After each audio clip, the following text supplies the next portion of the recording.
Welcome to this episode of the Online Therapy Podcast. And I've got a special guest today.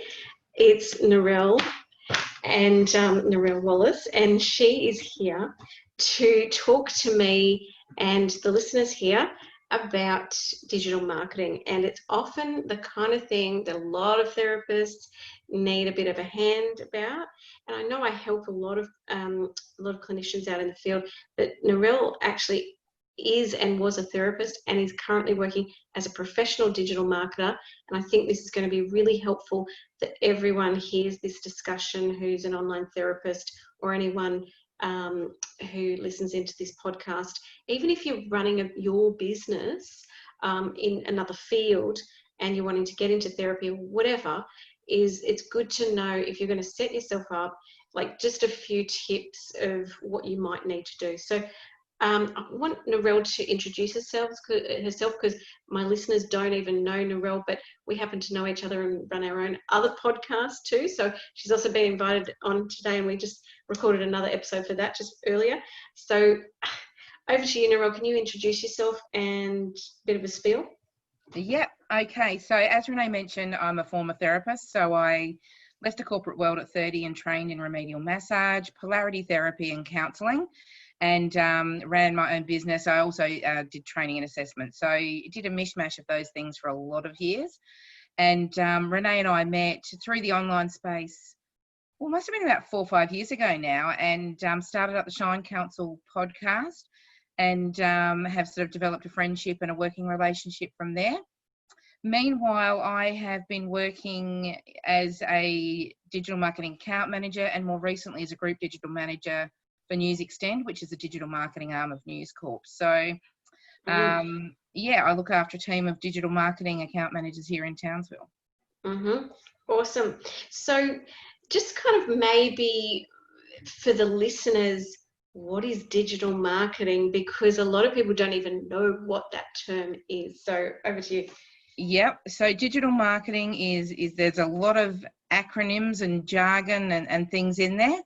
So essentially, the bottom, rung in my mind for a good digital marketing strategy is a website. So that's your digital or your online home, if you like. It's your data, it's your content.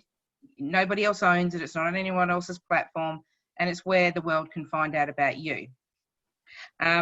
If you've got a website and it gets no traffic, it's sort of like a billboard being built in the middle of a desert. It's not terribly useful. So other digital marketing strategies are about driving traffic to your website and about converting traffic into leads of some sort. So it might be a phone call, it might be a form fill, it might be a download of your ebook, it might be booking through your booking portal. But all of these things are designed to get you some sort of conversion to build your practice up and your numbers of, either subscribers or clients in the system. So that can range from good SEO, which is your search engine optimization. So that's about getting you ranked on page 1 of Google. We know statistically that the top 3 spots organically on page 1 of Google are the most clicked spots on a Google search. Not many people go to page 2, and on page 3, you're sort of in the territory where the dead bodies are found. So, good optimization to get on page 1 is important. Sometimes, depending on the market that you're in and how competitive it is, that can actually be really challenging. And especially if you're in a space where there's a lot of government websites, because they're usually big, they're full of content, they're full of keywords, backlinks, and all the things that Google find SEO friendly. So other means you might look at to drive traffic would be SEM, which is search engine marketing, or Google ads. So they're the little ad slots above the Google Maps on a search engine page. You may look at display advertising, which are the big ads you see in articles. So certainly in all of the News Corp stable, you'll see the skyscraper ads, the banner ads, in article ads. That's display advertising. You can have video in display as well. So that's in the digital space as well. We use a company called a method called Programmatic or Google Display Network. Either or, it's quite an extensive network that you can get visual creative on. So if you've got a really visual business, display can be better than, say, SEM, because SEM is just those little text ads that you see at the top of a Google search page. You might look at social media, and I'm not just talking about having a Facebook business page. I'm talking about actually advertising, creating lookalike audiences, which is actually picking up on data points from people that follow your content and building out an audience in an area of anyone who fits that demographic description. Instagram, obviously being part of the Facebook stable. Also, you can do advertising. LinkedIn, you can advertise on LinkedIn. You can do social display, which is like your Google display network, but it lifts the post off your Facebook. So it just looks like a Facebook post dropped into an article. There's all sorts of things you can do in the digital space to get your name out there and get recognised. It comes down to, what's going to be the place that your ideal customer or client is hanging out online. And that's where you want to serve ads to them. So in the therapy world, I think, Facebook has been a popular medium. Therapy is one of those things, word of mouth, referral, social proof is really important. So social proof are things like your reviews on Facebook or Google or online. And again, in therapy, I know it's a bit trickier because of privacy laws and so forth, but if someone leaves a Google review or a Facebook review, then that provides social proof to the next person who comes along and says, oh yeah, this person, they suffered with depression and anxiety and this therapist helped them, and happy days, because that's what I need help with today. So that, we know that over 70% of people across all industries actually consider reviews in their buying decision. That's actually a huge statistic. So reviews are really, really important, not only for connecting with buyers, but also for SEO on those, platforms. So, social media is important for therapists. I think good SEO and a good website is the other thing for therapists. I look at different industries differently, and most of these platforms will work to some extent for anyone in any industry. So don't think one is necessarily better than the other. One might be just more suited, but having a website, I think therapy is one of those things you typically don't do in an emergency. If you've got a mental health emergency, you're probably calling an ambulance. You're not getting online looking for a therapist or a counsellor. So having good SEO, so the person that's making that decision and looking at your website is probably not in a crisis situation, but they know they've got a problem. But yet they're feeling depressed, anxious, struggling with COVID and what's going on in the world. They've lost their job, or they're having relationship difficulties, or some other problem that leads them to going, you know what, I need some help with this. It's not an emergency. I'm not, in need of an ambulance, and, it's not life-threatening, but I would like to talk to someone to iron these things out so I can do better in life.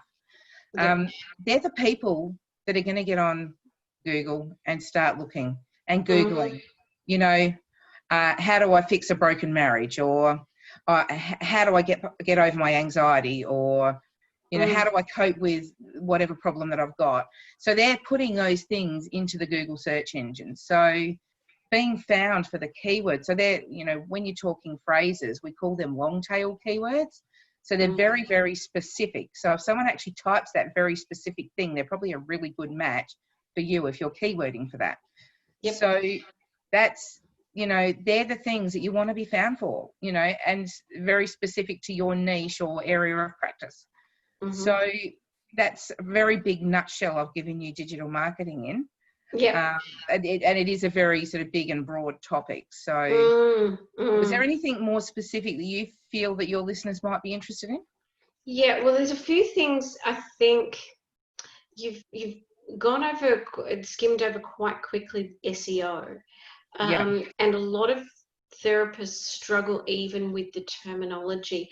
I feel like I want to just share with some of the listeners my understanding, because thankfully, before being a therapist, I used to work in film research, and I actually had to use Google before it was even big.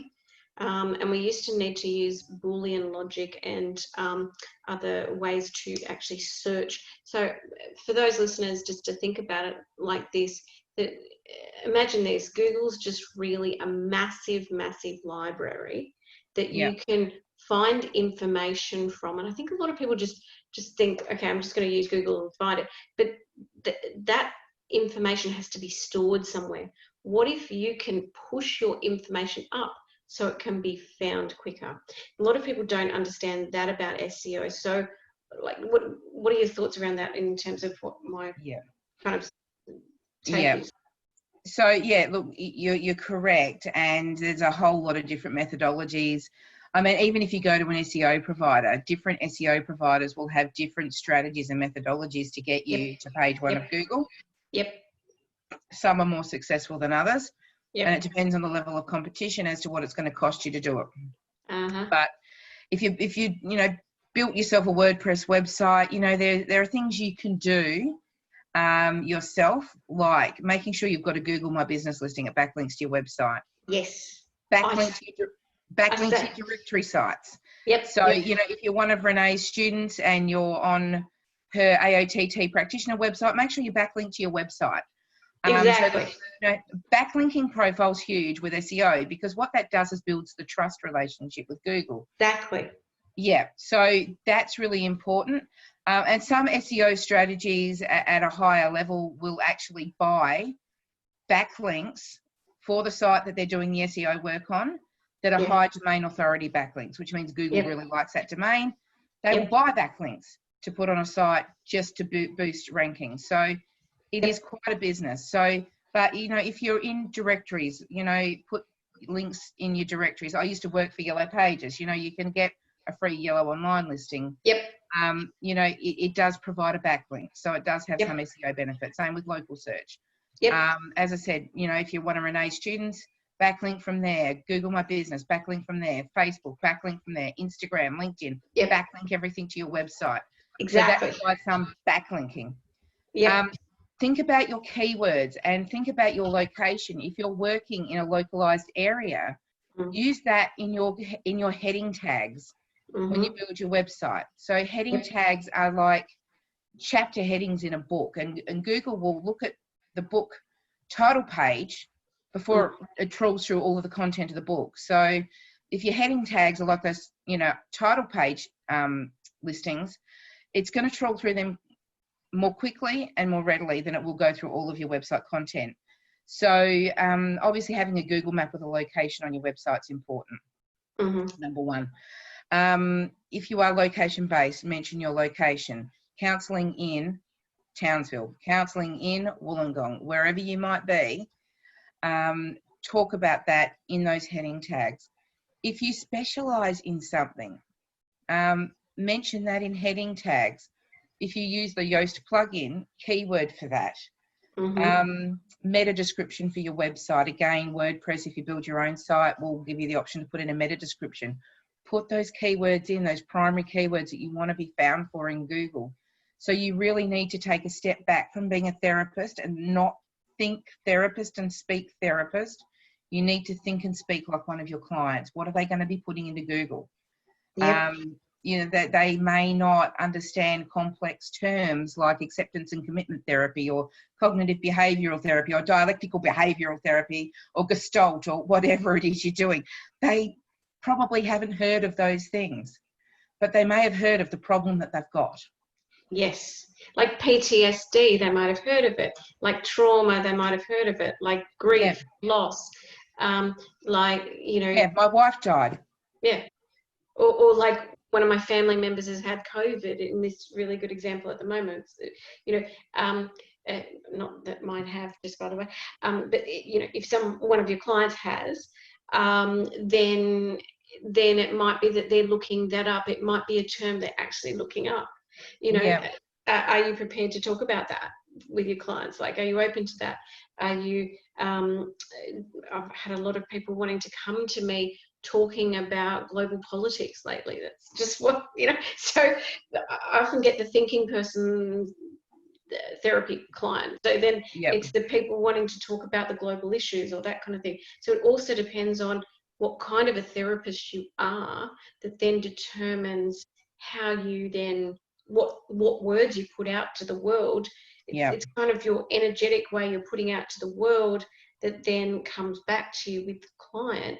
but at the same time, there's the intermediary, which is Google or Facebook or whatever, that helps people be magnetized or not to you, as the case may Yeah. be. Absolutely. And, you know, I mean, as you know, in business, not every client is going to be a fit for every therapist, and vice versa. So, Yeah, you know, absolutely. putting your own flavour out there is your way of attracting, you know, the right person for you, someone that's going to understand your language and that you understand theirs. So that's definitely an important part of SEO. In terms of SEO, you know, there are other technical things, you know, with websites, like, you know, making sure that it loads on time, making sure you've got an SSL layer, which is an encryption layer. Yep. Google will punish you. So there's a whole lot of other things at a technical level that you can do. Mobile optimization now, you know, is really important. So SEO is a really big bucket. And there are things you can certainly do yourself. And as I said, if you're in a competitive market, you may want to consider getting someone to do it for you. But if you're not, and particularly if you're localizing your SEOs to a very specific area, you may find that you can, you know, do enough of those things that I've just mentioned, and it does the job for you. And give it 3 to 6 months minimum. Oh, yeah, and I agree with all of that. I think a lot of people start and they want to just do a blog here and a couple of things there, and then they'll get clients.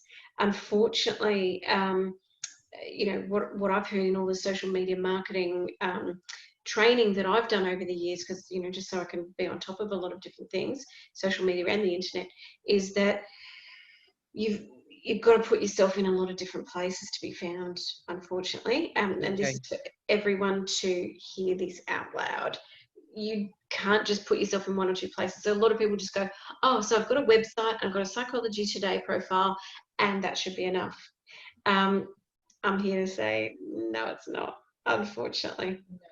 No. And when, you know, look, I work with businesses where we have 2, 3, and 4 retargeting pixels on a single website, and we track conversions. And, you know, if someone gets to a certain page, a part of the process, we will retarget them with this content and retarget them with that content. So it means if someone's been to a website, they might have, you know, filled in a form, or they might have looked at a certain page, and then we will put content back in front of them because it's fired a pixel on their website to say they looked at this. So then we show them that.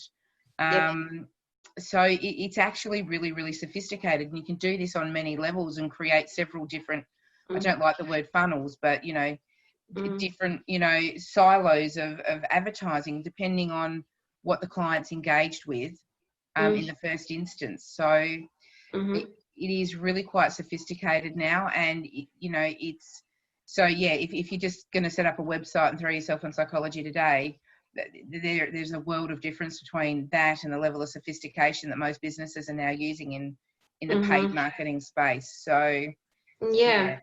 And look, honestly, consider paying someone. Oh, absolutely. So consider paying someone. If you've got the wherewithal, and a lot of people might be struggling financially at the moment and all that kind of stuff. So if you've got some spare money that, you know, that you can put aside to this, then do it. But also go with the right people. A lot of people ask me, who should I go with? And whatever. I would actually put it out there. The people that have made me, I guess, the most money, leads and what have you, but without it being cheesy, and is the type of people who look after you from an SEO perspective, who are actually Google partners that then actually do that work. But that's also requires a lot of the time people hearing this, it might cost you a bit of money too. They're a Google partner, then they're in good with Google, as well as then they've got their SEO just down pat, they know what they're doing, then it works. Whereas if you just go to some guy who's doing your website that says, oh yeah, I can do your SEO, they probably don't have much of a clue, sad to say it out loud. Yeah, and look, it's one of those things, you know, like I said, everyone has their own idea on how to do it. But Google partners certainly have benchmarks provided by Google. So I know at Newsmark, we have a Google benchmark as a Google partner. Our own internal benchmark is actually a bit higher than that again. Yeah, sure. So that we maintain that partnership. We're also partners with Microsoft, Bing, Facebook, and all of those other platforms. So Yep. it's, you know, it's one of those things, you know, in the website world, and I've seen it over and over, there's a lot of fly-by-nighters that are website developers. I've rebuilt websites myself for people that have been locked out of their WordPress sites because the guy that built it gone AWOL, probably because he didn't make any money out of website development. So he's gone and got a day job and can't be found, you know. That's happened to me too. Yep. Because, you know, people don't want to pay heaps of money if they don't have heaps of money to start with. That's the issue. It's kind of a bit circular. But often you don't have a ton of cash when you're setting up your business to start with. But I guess there's, you know, there's some people who can help you out. And I know I've gone to people who are overseas to build a website that's cheaper than Aussies. Unfortunately, it is the case that it can be more helpful to do it that way than then to, you know, of course, if you could do it yourself, great. And I often do it myself, but sometimes I don't have the time anymore. So that's kind of can be the bit circular. Yeah. And there's, you know, I guess that's, you know, where you have to think about where you put your money. You might, rather than investing in a full website, you might just invest in a landing page. Yep. Got some basic information there that links back to profiles on different directories. And you spend some money on maybe some social media advertising and Facebook marketing and that type of thing to get in front of people. So you've got a basic landing page that can collect the details or offer a free download or whatever, so people then wind up on a mailing list. There are plenty of EDM programs that are free. You can get MailChimp. Can you explain for everyone EDM? I'm pretty sure. Direct email marketing. Yeah, sure. So, you know, MailChimp offers a free service. MailerLite offers a free service. There are some that are paid. There's plenty of them around that can do that. There are booking, you know, tools that, you know, have you generally a free level. I used to quite like Acuity. I think you were using Setmore. I'm not sure if you still do. I'm still using Setmore, and it can be used for free. Yeah. So there's a lot of those things around that, you know, you can build out some of that digital stuff for free. And that is a landing page too. In some ways, you can build it as a landing page, and you can even do some of your CRM stuff with that. Where there's the kind of it's the relationship management stuff where you can actually email clients directly if you want to. That's particularly if you're a coach. Ethics wise, you've got to be careful about what the associations might say, or the, you know, particularly the psychologists, if they're listening to this, need to be careful about, you know, adhering to government legislation around stuff like that. So, you know, kind of privacy wise, you've got to be careful about how you manage that. But if, for example, your clients are aware that you might be emailing and marketing back to them, you can use a system like Acuity, Setmore. Some of the others are like Power Diary and all those types. You know, you can use that as your email data list and can tell people about, I'm running a men's group, or I'm running a, you know, because I do things like that. I tend to not use it like that, but I will just contact certain clients directly. So you've got to kind of weigh all these things up from an ethical perspective as well. So I think that's kind of it's a bit of a balance and a bit of you know, therapists need to then think about, how much am I pushing stuff in front of people? And so for me, my way is then I've got a number of different websites going rather than having a pixel. So I guess there's lots of different ways to kind of approach this, but still you've got to get yourself out there for people to find you at the end of the day. Absolutely. And there's different methodologies and there's different levels of sophistication. But if you have a website and no traffic, billboard in desert, useless. Absolutely useless. So you need to drive traffic there. And ideally, you want to collect email addresses, because an email database you own. A Facebook page you do not. Now, that's not to say Facebook can't be useful and helpful and a great marketing tool, but understand, if Facebook shuts Facebook down tomorrow, anything you've got there, any followers, any lists, don't exist. Whereas if you've got an email database, you've always got that list that you can work from and get in touch with people. So I think that's a really important distinction to make between platforms out there and having your own website and own database. And that's another reason I encourage people to do things like, you know, running your free 15-minute sessions with people. Because some people might say, oh no, you're not the right counsellor for me, but do you also do coaching? So that I've had those conversations with people, where it can be that you might offer something else that they didn't even realize that you offer. They might have not have realized that. And then you offer it, and then they're like, oh, you do that too? So don't be afraid to tell people about other things that you do as well. And in that initial conversation, that's also part of not just a marketing cheesy strategy. I try and now come across in, not just a genuine way, but actively caring and following through. So what I've found just across the board is people aren't following through. So they say, oh yeah, I do this. But the amount of times I haven't got an email back from someone or anything back is astounding. If you just follow through, it really matters. I think that comes down to professionalism. Like I think if I was looking for a therapist, Yep. I would take more seriously the therapist that actually followed through and acted in a professional manner and acted like they believed in what they offer. Yep. And so, throwaway lines and actually not following through for a client, will that probably lose you the client? And if it gets you the client, it's probably not a really great client to begin with. Yeah, exactly. And so, it's also about believing in yourself and your abilities, and also telling the world about what you do. And a lot of therapists can be introverts out there. No, I regularly talk to, but I'm struggling to kind of get myself out there because that's not my personality type. Unfortunately, you can't be the world's best kept secret. Otherwise, you just won't see clients. Yeah, you just can be won't. the best therapist in the world, and if no one knows you exist, again, go back to the website, billboard in desert. No one knows you exist. And COVID, I just have to mention that, and people aren't going out picking up brochures anymore. Digital is it. It really is. Yeah, absolutely. Absolutely. And, certainly the world is, a lot of bricks and mortar businesses having, in all industries, having to convert to online stores and trying to deliver online. Yep. I know if I see my GP, unless there's something they need to look at, it's by the phone now. Yep. And to be honest, I'm not sure they do a great job of that, but that's just how it is. So, it is the way the world's going is less and less in-person stuff and more digitization. So I think if you're going to have a business moving forward, you absolutely need to get on top of that stuff. Yep, absolutely. And so, just in a nutshell for everyone listening, people often say to me, how did you do what you did and how have you done it?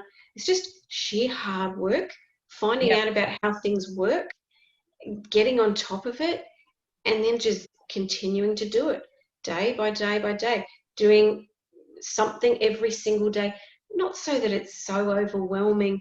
So many people are now in this overwhelming space, I'm noticing, in this kind of digital space. And thankfully, you and I have been a bit ahead of the trends, which is great for us.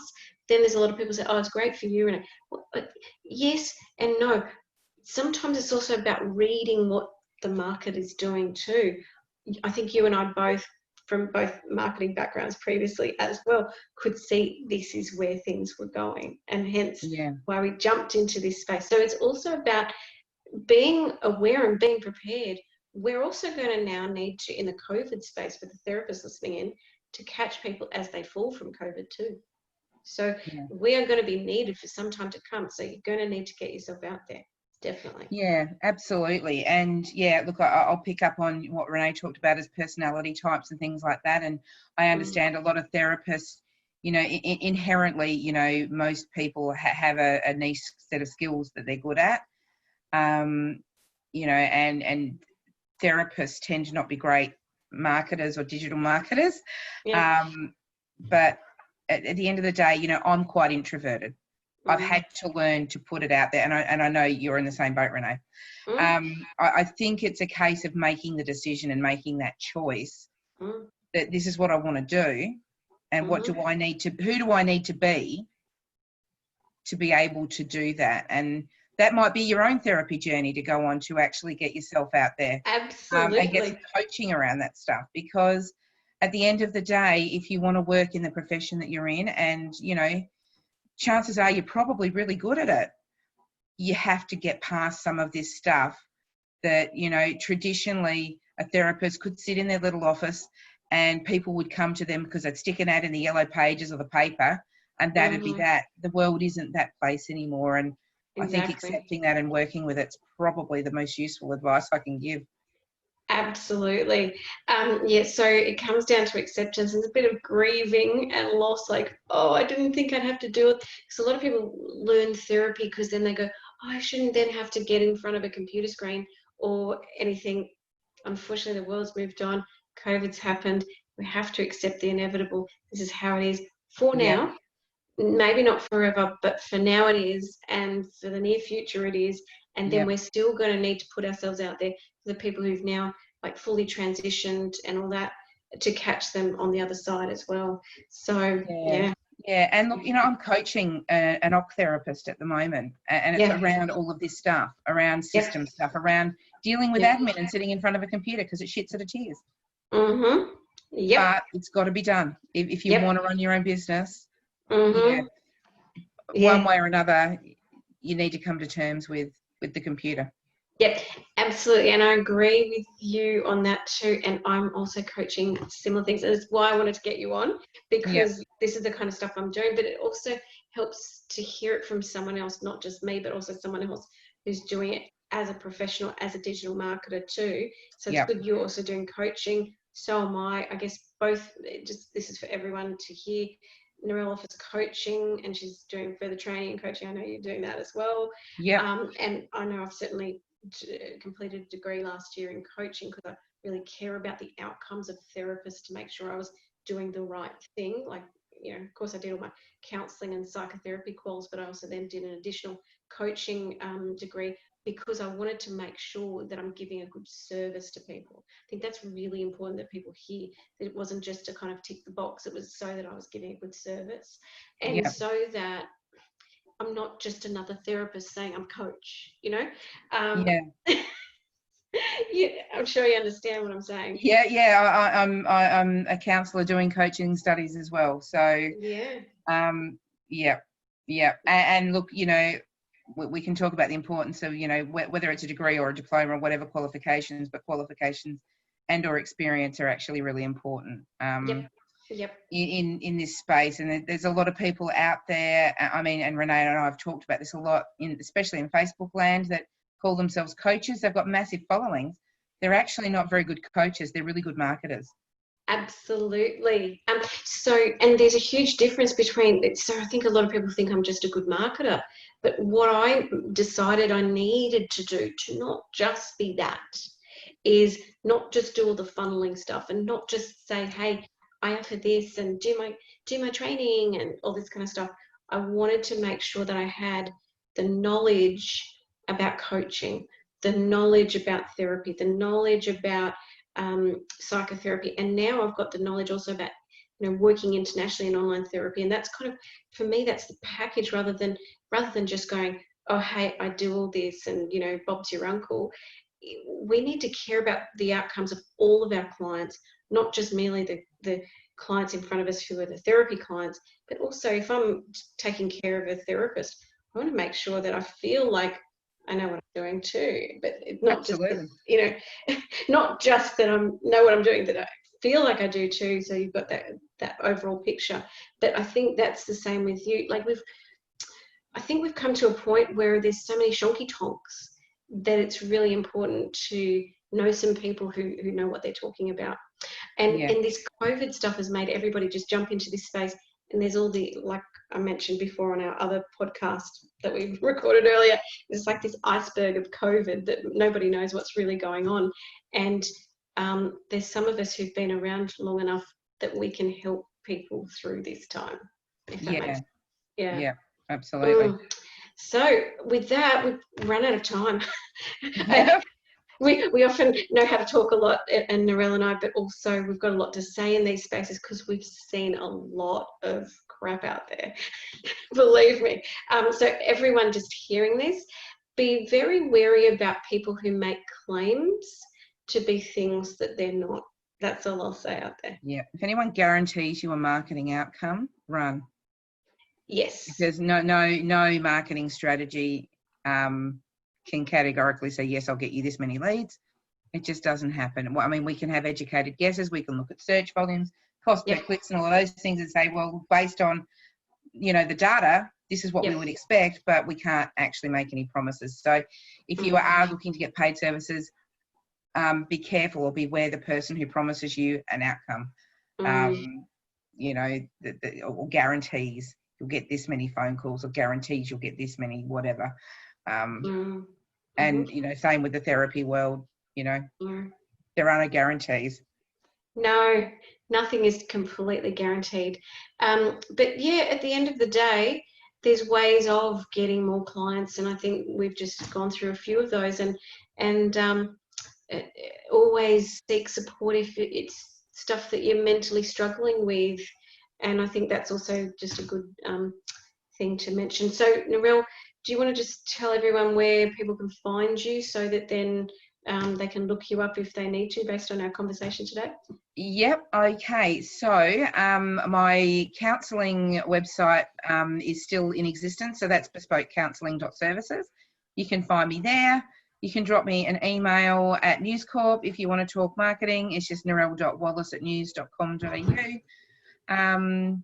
Yeah. So, or you can find me on the Shine Council podcast, shinecouncil.com. Along with Renee. So excellent. I'm around in the digital world, and I probably will rebuild a website focus more on coaching and marketing down the track. But yeah, you will still get me through my counselling website. Okay, so I'll just say that again for everyone because you said that quite quickly. It's bespokecounselling.services. Yeah, and that's counselling with a double L for the Americans if they're listening in. So yes. Bespoke, BESPOKE. Yep. Counselling .services, and there's no com or com.au there. Okay. .services. Yep. Yep, excellent. And obviously everyone knows how to find me, but it's www.aott.com.au or www.reneemcdonald.com, and that's RENEEMCDONALD. There's a number of different spellings of both my first and surname, just in case everyone needs to hear that. Or the shinecouncil.com. Yeah, or theshinecouncil.com. Absolutely. So we're, you know, I've run across both of those. That's probably the easiest one to spell, quite ironically. Absolutely, theshinecouncil.com. And now there's a train that's just gone by. But thank you, Narelle. You're welcome. Live by the train line for everyone hearing. So it's been great to have you on, and it's been a while since we've spoken on podcasts, and we did 2 in one day, so thank you. Yay, go us. You'll be able to check out the other one on the Shine Council if anyone's listening or interested, and that's obviously quite a different podcast to the Online Therapy Podcast. So thanks, Narelle. Thanks, Renee, for having me. Might see you again sometime. You might just see me again. If anyone wants to write into me, say, ask Narelle, they want to ask Narelle, you can write into me and then ask some questions of Narelle. Yep, too easy. Okay, take care, everyone. Bye. Bye.